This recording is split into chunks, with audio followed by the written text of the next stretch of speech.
देखते हैं कि वो बहुत कुछ अच्छा कर रहा है लाइफ में, तो बजाय उससे इंस्पायर होने के हम उल्टा यही कम इनसिक्योर हो जाते हैं कि वो ऐसा क्यों है और मैं ऐसा क्यों नहीं हूँ। हम ये नहीं देख पाते हैं कि प्रकृति ने सबको एक अलग।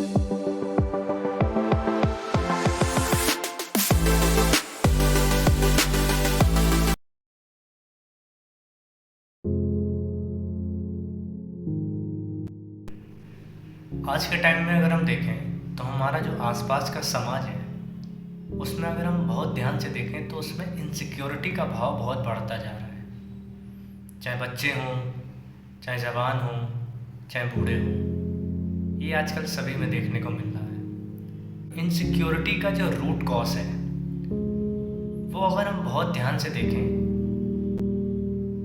तो वो इसमें नहीं है कि हमारे पास क्या नहीं है और उसको हम पा लें तो हम उस इनसिक्योरिटी को मिटा लें। क्योंकि सामने वाले को देखकर अगर हमारे अंदर कोई इनसिक्योरिटी का भाव पनप रहा है या जग रहा है तो इसका कारण केवल यही है कि हमारे जीवन में विद्या का अभाव है। विद्या का मतलब वो एजुकेशन सिस्टम नहीं जहाँ पे हम एकेडमिकली अपनी पढ़ाई करते हैं। एकेडमिक पढ़ाई एक अलग चीज़ है। विद्या का अभाव का मतलब है हमारे भीतर का ज्ञान। भीतर का ज्ञान से मतलब है कि जो भौतिक जगत की समस्याएं हैं वो विज्ञान दूर कर सकता है, लेकिन जो हमारा अंदर का जगत है, जो हमारा जो एक मन का जगत है जिसमें ये मेस चलता रहता है बहुत सारा, केवल इनसिक्योरिटी वाला नहीं, इसके अलावा भी बहुत कुछ,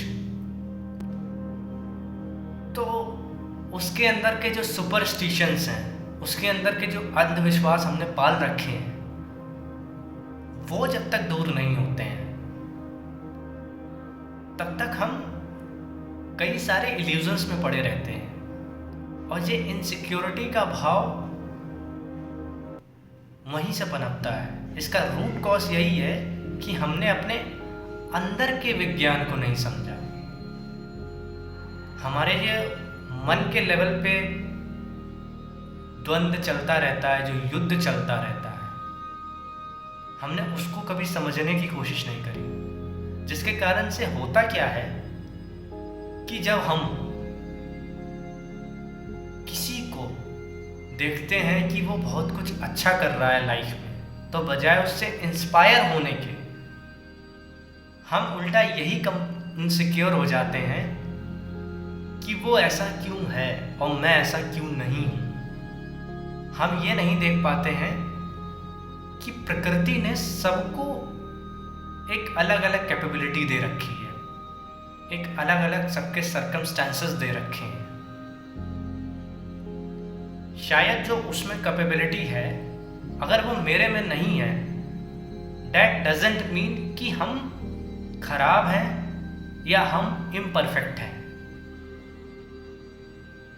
उसका केवल इतना ही मतलब हुआ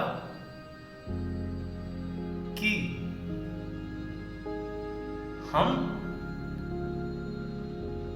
हो सकते हैं बहुत अच्छे,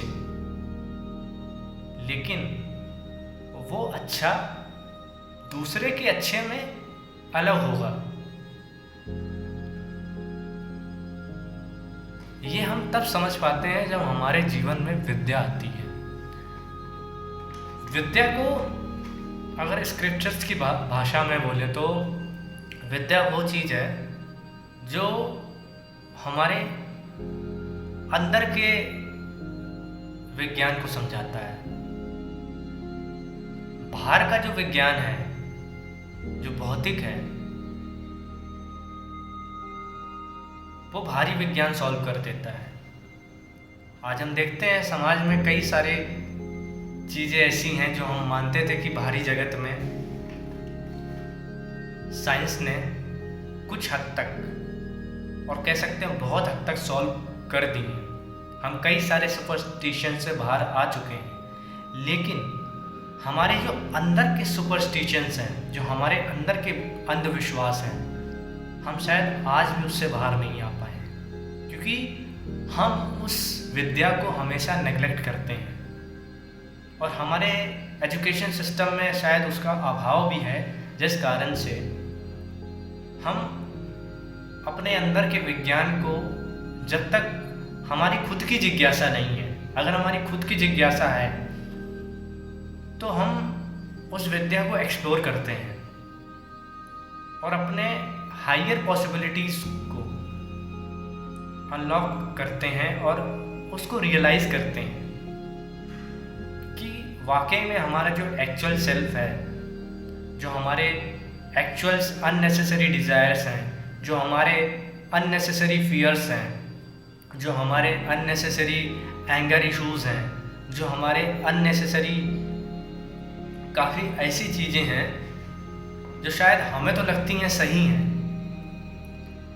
पर अगर हम वाकई में देखें तो वही हमारी मिजरी का कारण बन जाते हैं। हमें लगता है कि हम कुछ पा लेंगे और पाते चले जाएंगे तो हम सेटिस्फाइड हो जाएंगे, हमारी जो अंदर की इनसिक्योरिटी है वो मिट जाएगी, पर ऐसा नहीं होता है। हमारी इनसिक्योरिटी और ज़्यादा बढ़ जाती है, क्योंकि अननेसेसरी डिज़ायर्स कभी पूरी नहीं हो सकती है, उनका कोई अंत नहीं है। लेकिन आवश्यकताएं पूरी हो सकती हैं, लेकिन हम आवश्यकताओं के पीछे कब ध्यान देते हैं? हमारी आवश्यकताएं तो बहुत जल्दी पूरी हो जाती हैं, लेकिन हमारी जो अननेसेसरी डिज़ायर्स हैं, जो इनसिक्योरिटी से जन्मी हैं, जिसके कारण से हम एक इंस्पायर होते हैं और कुछ पाने के लिए। पाना गलत नहीं है, लेकिन एक अंधी दौड़, एक अंधा पाना, वो गलत होता है। उसी को मैंने एक अपनी बुक में सीमित से असीमित की ओर में डिस्क्राइब किया है। जब बढ़ती उम्र के साथ शरीर का सौंदर्य एक एक करके कम होता जाता है और जब बीमार ये शरीर हो जाता है, तब मन में असुरक्षा का भाव घिर जाता है। किसी का जब जीवन की शुरुआती दौर में ऊंची चीज़ से ये मन न जुड़ पाता है, तब बचा कुचा उसका शरीर ही सब कुछ हो जाता है, और जब बढ़ती उम्र में वो भी साथ छोड़ता दिखाई देता है, तब मन में असुरक्षा का भाव से घिर जाना स्वाभाविक हो जाता है। इसमें एक अच्छी बात कही है कि हमारे पास जवानी में अच्छा खासा शरीर होता है, हमें लगता है कि ये हमेशा रहने वाला है, तो हम कभी एक्सप्लोर करने की कोशिश नहीं करते हैं कि एक्चुअल में विद्या है क्या। हम अपने माइंड को जानने की कभी कोशिश नहीं करते हैं, क्योंकि हमारे पास सजा हुआ एनर्जेटिक शरीर होता है, जिसके कारण से सब कुछ मिल ही रहा होता है। हम उस पर डिपेंडेंट हो जाते हैं, हमारी आइडेंटिटी उसी से बन जाती है कि हम यही हैं। हमारे जो अचीवमेंट्स होते हैं लाइफ में, हम उनसे भी अपने आप को आइडेंटिफाइड कर लेते हैं। लेकिन लाइफ में जब बढ़ते हैं धीरे आगे आगे, तब जब वो अचीवमेंट्स, वो शरीर ढल जाता है, तो वहाँ पे एक आइडेंटिटी क्राइसिस आ जाता है, क्योंकि जब वो चीज़ हमसे छिन जाती है जिससे हमने अपने आप को जोड़ रखा था, जब वो हमसे छिन जाती हैं, तब हमारे पास आइडेंटिटी की कमी हो जाती है, क्योंकि हमने तो अपनी आइडेंटिटी उसी से जोड़ रखी थी, और वो सारी चीज़ें तो टेम्परेरी थी। हमने कभी ये जानने की कोशिश ही नहीं करी कि हमारी एक्चुअल में रियल आइडेंटिटी क्या है, हमारी इनसिक्योरिटी का रूट कॉज क्या है। हम सोचते गए कि चीज़ें जितनी इकट्ठी करते जाएंगे तो उससे समस्या सॉल्व हो जाएगी। एक हद तक भौतिक चीज़ें शायद सॉल्व हो जाएं, भौतिक प्रॉब्लम सॉल्व हो जाएं, लेकिन जो माइंड के लेवल पे चलती रहती हैं चीज़ें और फिर वो इफेक्ट डालती हैं फिजिकल वर्ल्ड में, फिर वो अनेक रूपों में, कभी स्ट्रेस के फॉर्म में, कभी किसी और के फॉर्म में जन्म लेती रहती हैं। तो हमें लगता है कि ये शायद इस वजह से है क्योंकि हमारे ज़िंदगी में इस चीज़ का अभाव है, चीज़ों का अभाव है। लेकिन एक्चुअल में चीज़ों का अभाव नहीं होता है, अभाव होता है हमारा जो इग्नोरेंट नज़रिया है हमारा ज़िंदगी के प्रति। वो इग्नोरेंस हमको ये देखने नहीं देती है कि हमारी लाइफ बढ़ किस दिशा में रही है, हमारी आइडेंटिटी हमने किस चीज़ से जोड़ रखी है।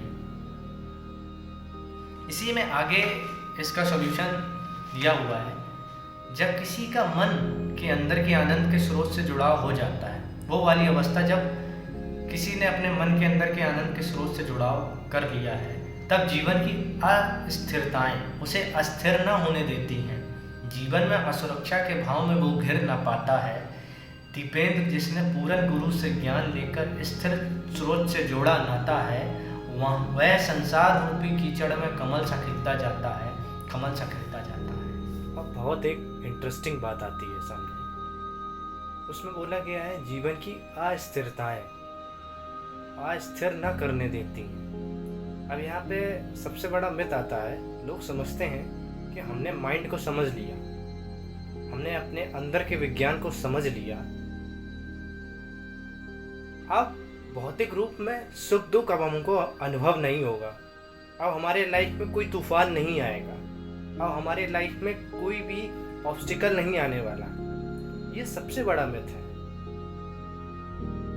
क्योंकि जब हम माइंड को समझ लेते हैं, अपने अंतर विज्ञान को समझ लेते हैं, तब ऐसा नहीं है कि जो प्रकृति है बाहर उसमें कुछ अड़चन आना बंद हो जाती है। वो अड़चने आएंगी, लेकिन हमारा स्टेट ऑफ माइंड उससे अफेक्ट नहीं होगा। और यही शायद स्पिरिचुअलिटी भी हमको समझाना चाहती है।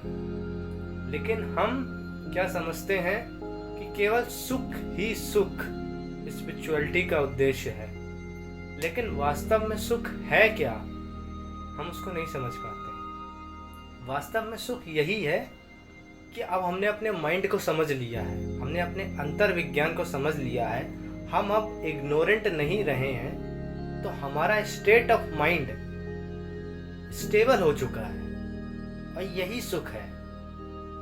बाहर सुख दुख लगा रहेगा, मौसम बदलते रहेंगे, लेकिन हमारा जो अंतर मन है अब उससे अफेक्ट नहीं होगा, क्योंकि अब हम माइंड की ट्रिक जान चुके हैं कि माइंड कैसे प्ले करता है। इसीलिए इस बुक में बोला गया है जीवन की अस्थिरताएं हमको अस्थिर ना होने देती। अब हम आते हैं गुरु वाली बात। गुरु का मतलब यहाँ पे बहुत लोग आज के समाज में बहुत डिस्टॉर्टेड हो गया है गुरु का मीनिंग। गुरु का मतलब हम समझते हैं कि गुरु का जो रियल मीनिंग है वो है ज्ञान से। गुरु ज्ञान होता है, बेशक वो शरीर के रूप में भी होता है और कभी कभी, लेकिन जो उसका मूल रूप है वो ज्ञान है। क्योंकि शरीर तो बदल जाते हैं, ज्ञान कभी नहीं बदलता है। ज्ञान वही शाश्वत रहता है, बस मीडियम्स बदलते रहते हैं उस ज्ञान को हम तक पहुंचाने के लिए। लेकिन हम अटैच हो जाते हैं शरीर से, फिर हम उस शरीर के बियॉन्ड नहीं जा पाते हैं। इस वजह से हमें लगता है कि गुरु कोई शरीर है। बेशक गुरु शरीर भी है और नहीं भी है, लेकिन जो उसका मूल स्वरूप है वो ज्ञान है। जो सच्चा गुरु होगा वो हमेशा हमको हमारे रियल स्वरूप से जोड़ेगा, हमको तत्व ज्ञान से जोड़ेगा। तो हमारी भी जितनी भी मॉडर्न प्रॉब्लम्स हैं या जितनी भी कह लें भौतिक प्रॉब्लम्स हैं, वो विज्ञान आधी सॉल्व करता है और आधी हमारा जो अंतर का विज्ञान है, जब तक वो नहीं सॉल्व होता है तब तक हम लाइफ में सेटिस्फाई नहीं हो पाते हैं। जिसके कारण से समाज में इनसिक्योरिटी, जेलसी, क्राइम बढ़ते रहते हैं।